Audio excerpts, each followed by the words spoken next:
The Just So Stories by Rudyard Kipling. Chapter 11. The Cat That Walked by Himself.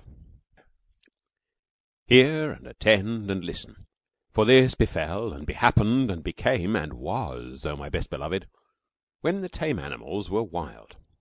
The dog was wild, and the horse was wild, and the cow was wild, and the sheep was wild, and the pig was wild as wild could be.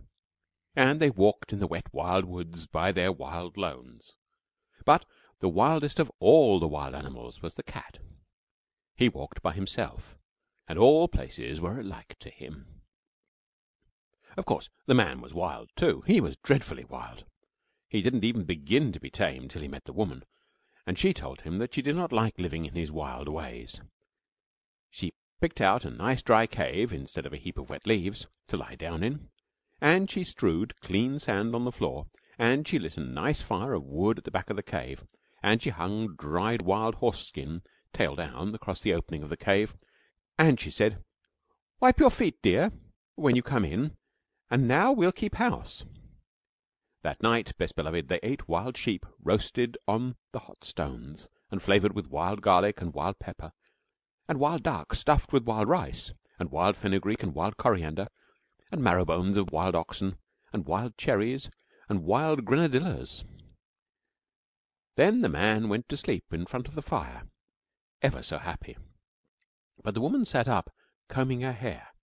She took the bone of the shoulder of mutton, the big, fat blade bone, and she looked at the wonderful marks on it, and threw more wood on the fire, and she made a magic. She made the first singing magic in the world. Out in the wet wild woods, all the wild animals gathered together where they could see the light of the fire a long way off, and they wondered what it meant.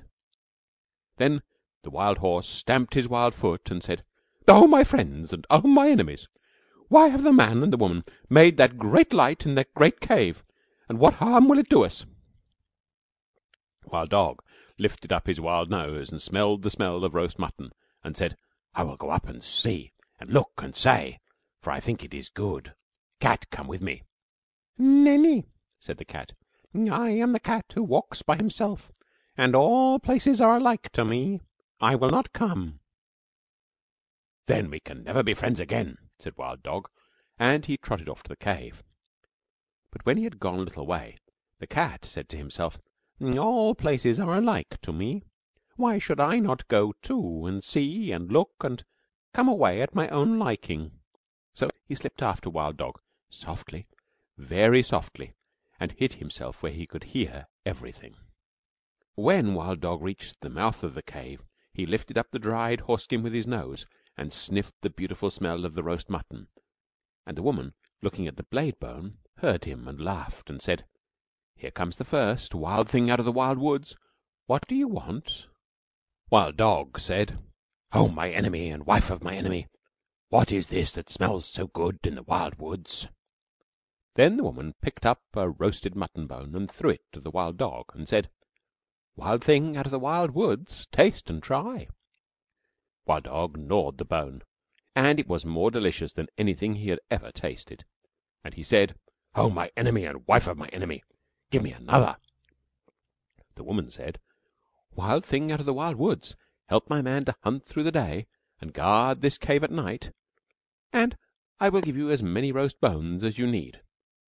"Ah," said the cat, listening, "this is a very wise woman, but she is not so wise as I am."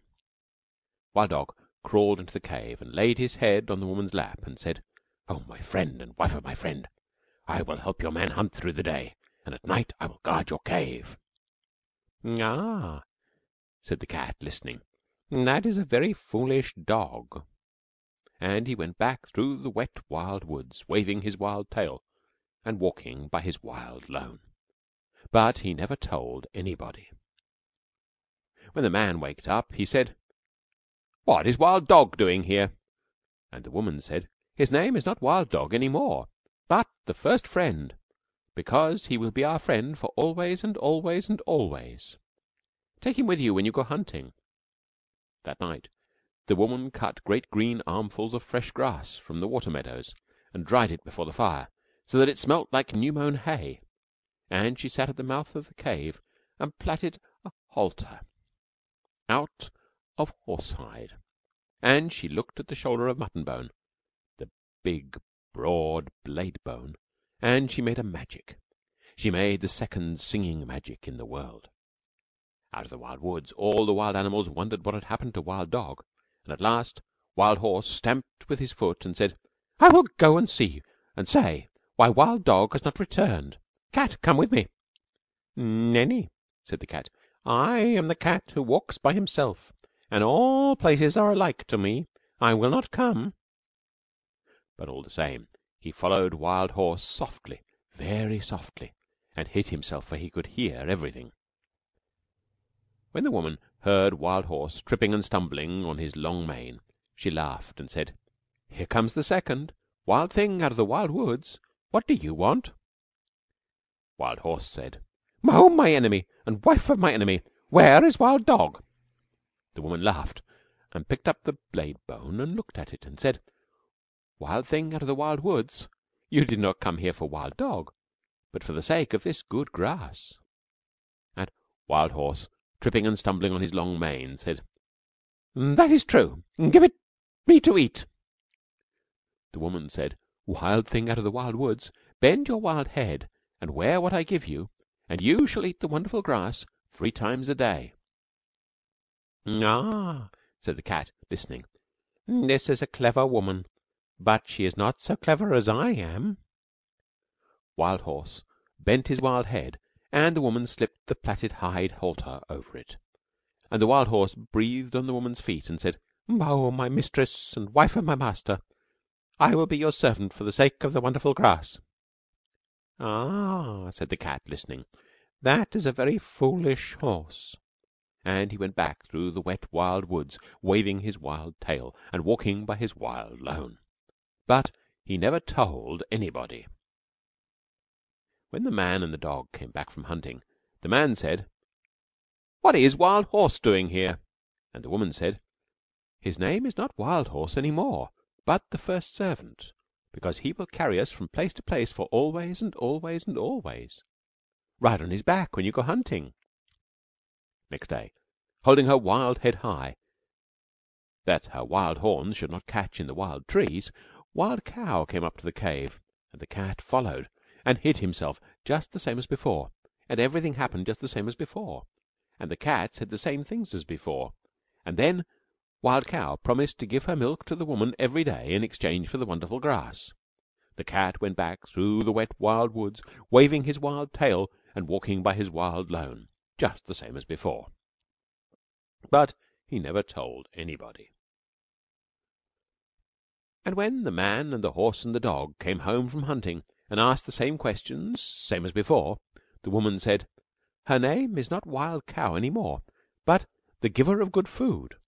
She will give us the warm white milk for always and always and always. I will take care of her, while you and the first friend and the first servant go hunting." The next day the cat waited to see if any other wild thing would go up to the cave, but no one moved in the wet wild woods. So the cat walked there by himself, and he saw the woman milking the cow, and he saw the light of the fire in the cave, and he smelt the smell of the warm white milk. Cat said, "Oh, my enemy and wife of my enemy, where did Wild Cow go?" The woman laughed and said, "Wild Thing out of the Wild Woods, go back to the woods again, for I've braided up my hair, and I've put away the magic blade bone, and we have no more need of either friends or servants in our cave." Cat said, "I am not a friend, and I am not a servant. I am the cat who walks by himself, and I wish to come into your cave." Woman said, "Then why did you not come with first friend on the first night?"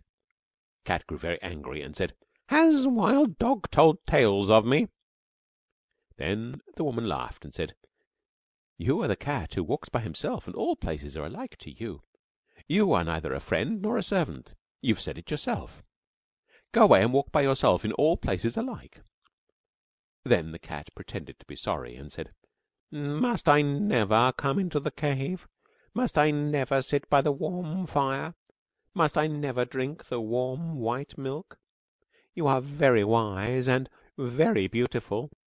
You should not be cruel even to a cat."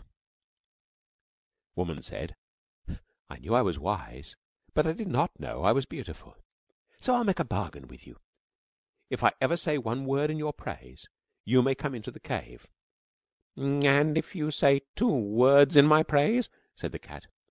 "I never shall," said the woman.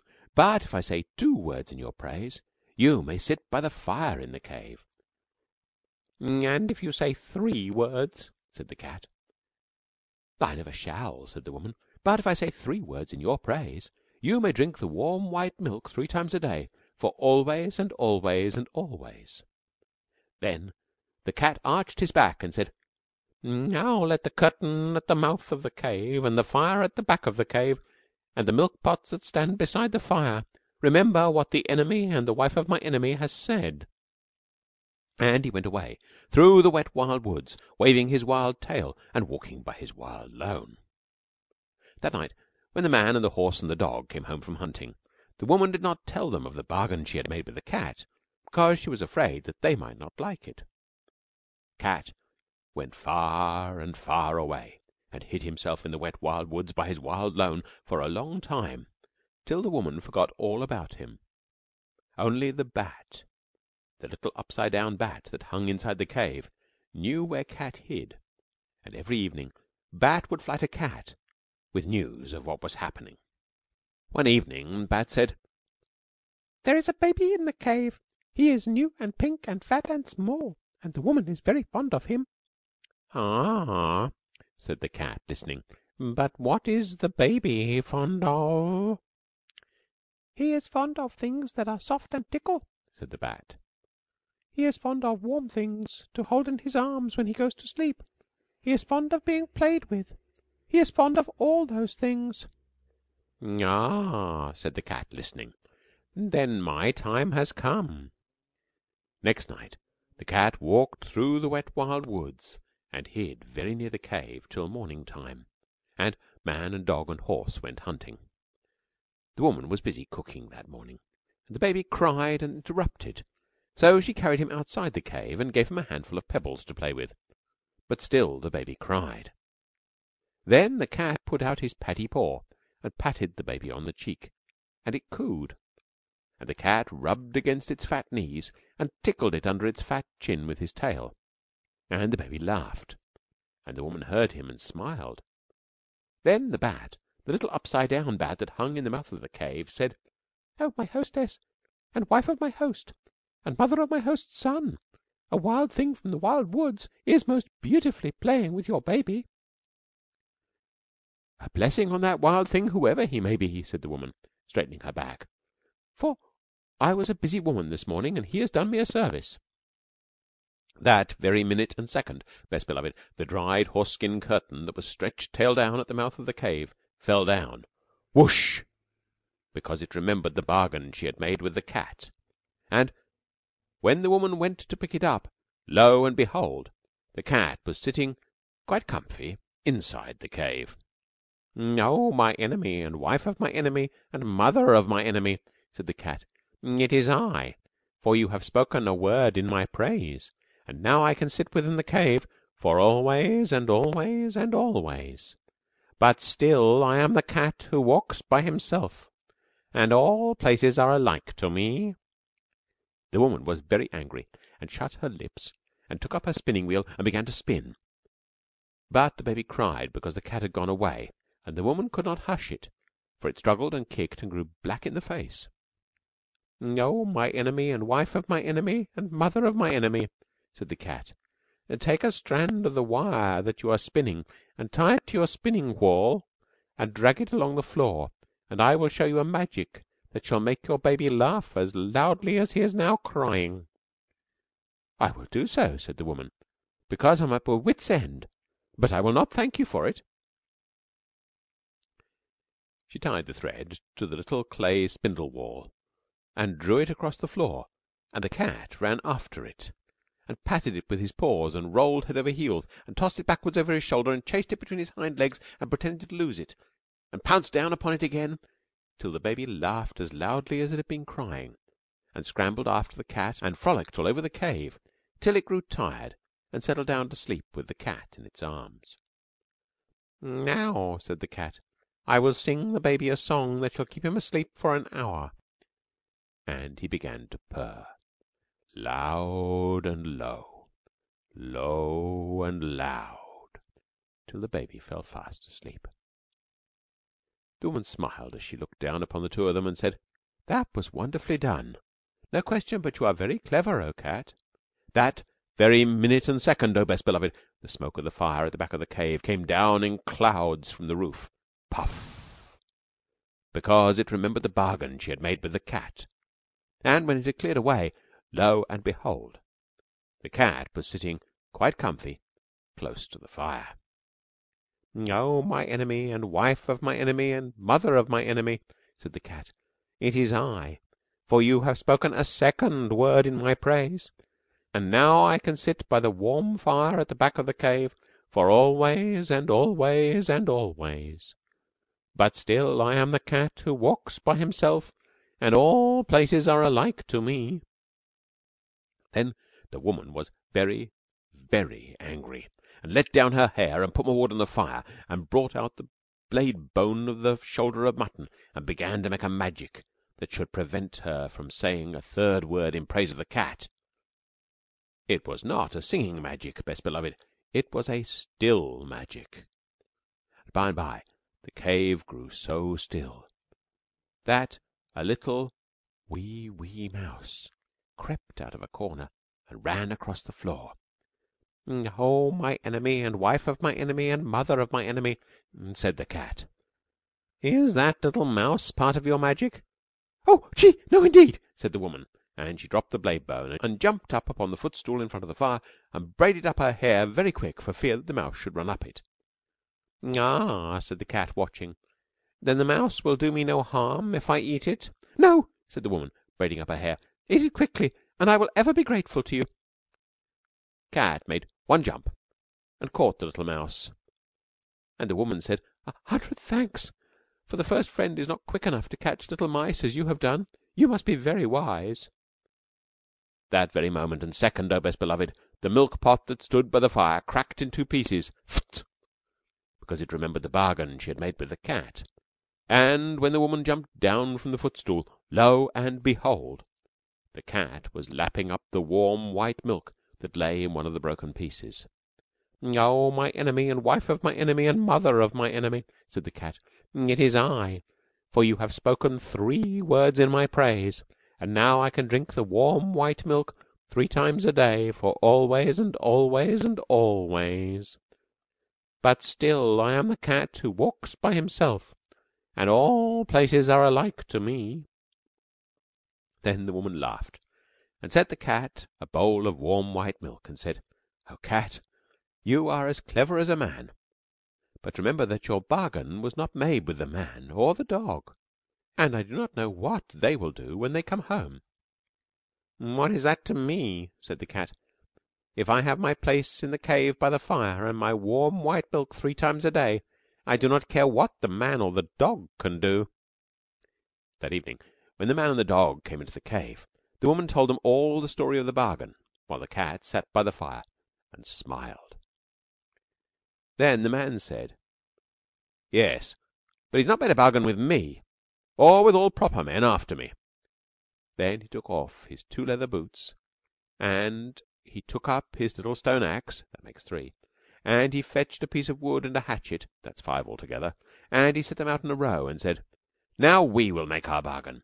If you do not catch mice when you are in the cave for always and always and always, I will throw these 5 things at you whenever I see you, and so shall all proper men do after me." "Ah," said the woman, listening, "this is a very clever cat, but he's not so clever as my man." The cat counted the 5 things, and they looked very nobly, and he said, "I will catch mice when I am in the cave for always and always and always. But still I am the cat who walks by himself, and all places are alike to me." "Not when I am near," said the man. "If you had not said that last, I would have put all these things away for always and always and always. But now I'm going to throw my 2 boots and my little stone axe, that makes 3, at you whenever I meet you, and so shall all proper men do after me." Then the dog said, "Wait a minute. He's not made a bargain with me, or with all proper dogs after me." And he showed his teeth, and said, "If you're not kind to the baby while I'm in the cave, for always and always and always, I will hunt you till I catch you, and when I catch you I'll bite you, and so shall all proper dogs do after me." "Ah," said the woman, listening, "this is a very clever cat, but he is not so clever as the dog." Cat counted the dog's teeth, and they looked very pointed, and said, "I will be kind to the baby while I am in the cave, as long as he does not pull my tail too hard, for always and always and always. But still I am the cat that walks by himself, and all places are alike to me." "Not while I am near," said the dog. "If you had not said that last, I would have shut my mouth for always and always and always. But now I am going to hunt you up a tree whenever I meet you, and so shall all proper dogs do after me."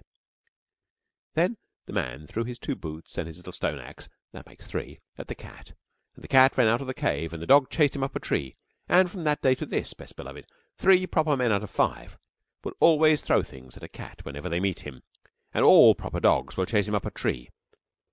But the cat keeps his side of the bargain too. He will kill mice, and he will be kind to babies when he is in the house, just so long as they do not pull his tail too hard.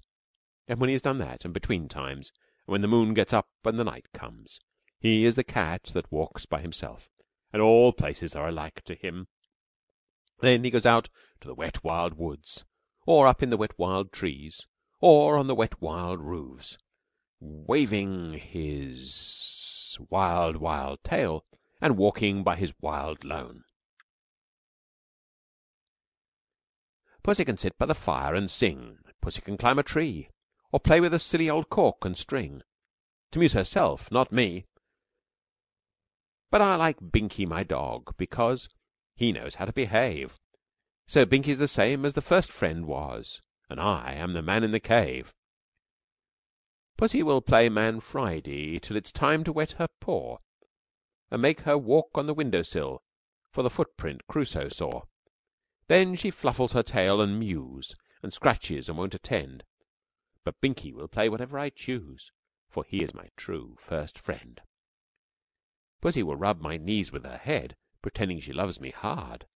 But the very minute I go to my bed, Pussy runs out in the yard, and there she stays till the morning light. So I know it is only pretend. But Binkie, he snores at my feet all night, and he is my firstest friend. End of The Cat That Walked by Himself.